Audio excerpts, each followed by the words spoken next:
Welcome to this edition of Diligence Inside Europe's Boardrooms. I'm TK Kerstetter and I'll be your host for today's show. We're going to be talking about digital transformation and the CIO/CTO relationship with the board. And joining me is somebody that's well versed in this topic. Please welcome Emmet Keeffe, who's a partner with Insight's Venture Partner and also sits on so many boards that if I had to name them, we'd use up all our time. So just know that he serves on more than I can count on two hands. So anyway, that gives us great insight into what we're going to talk about.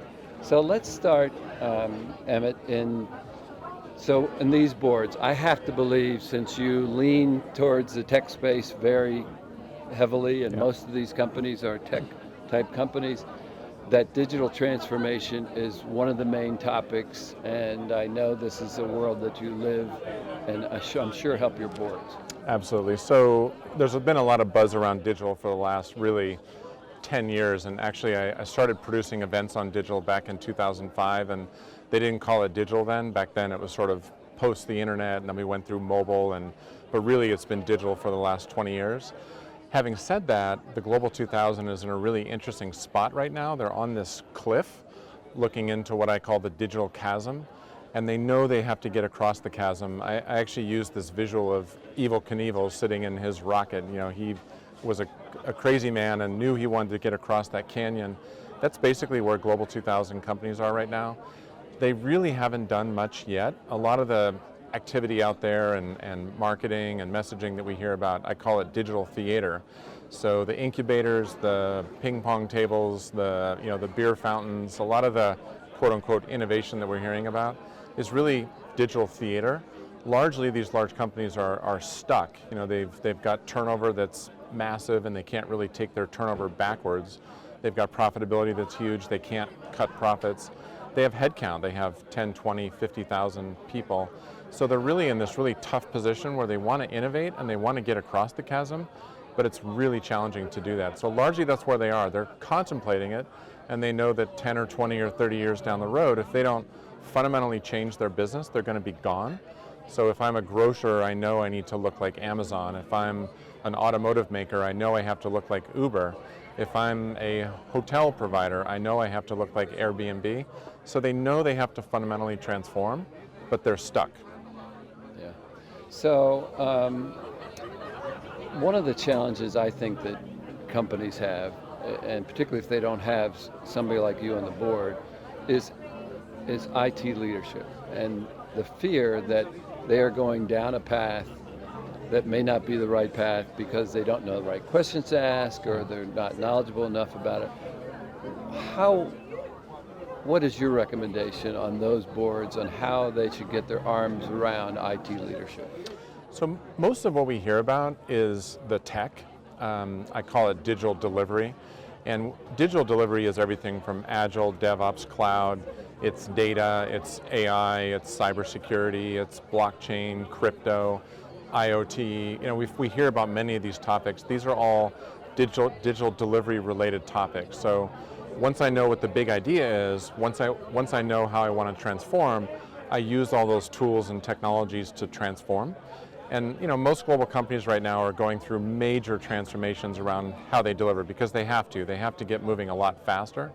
But actually the real challenge is to the left of that. There's this almost white space there where you really have to figure out the inception of digital. You have to get to the bottom of what am I going to do from an innovation standpoint? These incubators, what am I going to do? The corporate venture funds that I'm thinking about standing up, the open innovation, the partnering with universities, the hiring of McKinsey. There's all these things that people are wrestling with. And the visual that I use there is it's almost like everybody has two sticks right now and they're trying to rub the sticks together and start a fire. That's about how rudimentary it is right now in this whole innovation world. So I think the first big challenge for large global companies is they have to get real sponsorship at the board level, and we can talk more about that. They also need real CEO sponsorship, so we can cover that in a minute. But then once that happens, then they have to get really serious about what I call the innovation pipeline, which is coming up with these game-changing ideas, and it's almost like strip mining in a way. You have to put a lot of mud and rock through the system, and a couple little nuggets are going to pop out the other side. You've got to get that strip mining machine working, And then later you can worry about blockchain and all the other technologies out there.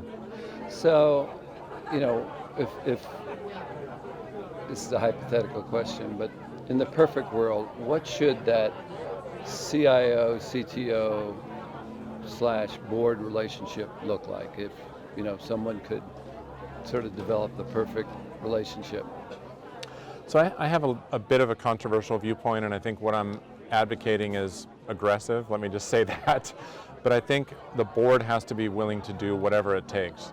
If it means taking revenue backwards, so if I'm a 30 billion revenue company, if it means going to 20 billion, I have to be ready to do that. If it means, if I'm a highly profitable business and for some number of years I have to be break even or maybe lose a little money, I have to do that. If it means making 10,000 people redundant, I have to do it. So I think the board really has to make a decision, how serious are we about this digital change and what are we willing to risk in order to cross this digital chasm? Once those decisions are made, then I think you need to get the right CIO, the right CTO, the right CISO, the right CDO, get all the right executives around the table that can actually drive that change, but it starts in the boardroom. But how should the board be dealing with that person, okay? That leader, that IT leader. In the perfect scenario, how should that relationship go? Should they be in a regular basis? Should they be meeting with the board on a regular basis? How do you see that so that there is the kind of communication or even the education that needs to be necessary? Well, I think first of all, the IT leader has to have a seat at the table in the boardroom. Just having the IT leader present every now and again is not the right strategy. I think they have to actually be in the boardroom.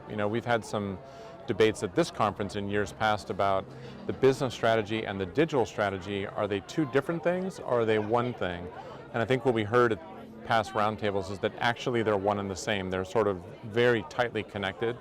And if that's true, then I think the IT leader has to sit in the boardroom, really understand the business strategy, and then together work with the board to determine, okay, what's our digital strategy? So I think that's the first step, is they need a real seat at the table. But then also I think it makes a lot of sense to set up a technology advisory committee. So go get the world's best cyber expert, the best data expert, the best cloud expert, the best design thinking expert. There's there's probably 10 or 12 or 14 different topics that are required. Assemble a world-class team that can actually advise the board and help them with the strategy. So let me address that issue about having them go to having a seat at the table. I do a lot of interviews. Everybody wants a seat at the table, okay? The human resource person, which makes perfect sense in talent management. Right. They want a seat at the table. Mm-hmm. The IT person wants a seat at the table. Everybody wants a seat at the table. The practicality of expanding the internal people is a challenge, but from what I hear from you, this has raised to the level. I think the level of risk that we're dealing with is unprecedented and never been seen before.